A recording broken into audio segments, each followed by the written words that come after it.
আজকে আমরা নুডলস রাঁধলাম রাত্রের লাগে কারণ আমরা রাত্রে ভাত খাইতাম না। তো এই কারণে যেমন ধর নুডলস রাঁধলাম। তো এই নুডলসের লগে কি কি থাকবো ওইটাই আপনার লগে শেয়ার করবো। তো চলুন শুরু করি। তো আগে যেহেতু নুডলস রাঁধবো আজকে মাংস দেয়া এই কারণে যেমন ধর আগে মাংসটা রেডি করতেছি। তো রেডি মানে ওই যে টুকরা টুকরা করে মাংস কইরা এটার মধ্যে হলুদ মরিচ লবণ টবণ দিয়ে সবকিছু দিয়ে মাখায়া টাখায়া মাংসটা আমি খুব ভালোটি ভাইজে নিলাম। এরপরে যেমন ধরুন আমি একটা তাওয়া বহায়া এখানে পেঁয়াজের পাতা অনেকগুলো দিয়ে দিলাম। ৩টা ডিম দিয়া দিলাম। তারপরে এটারে সুন্দর করে একটু লাড়াচাড়া দিয়া এটারে একটু ভালোটিকে ভাজুন। সুপ এর পাশে যেমন ধরেন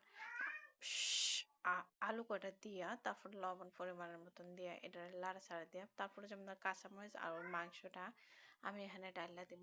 তো ডাইলা দেওয়ার বাদে একটু লাড়াচাড়া দিয়া ম্যাগি নুডলসের মশলাটা দিয়া তারপরে এটার যেহেতু দিয়ে পারফেক্ট ভাবে হয়ে গেছে তারপর নুডলসটা দিয়ে দেবো। নুডলসটা সুন্দর করে দিয়া লাড়াচাড়া দিয়া ওই যাবো আমার নুডলস। তো এই নুডলসের ভিডিও কেমন লাগছে কমেন্ট অবশ্যই জানাবেন। এর পাশাপাশি কাবাবও ছিল। কাবাবের ভিডিও পেজে আছে চাইলে দেখে যাবেন। তো টাটা।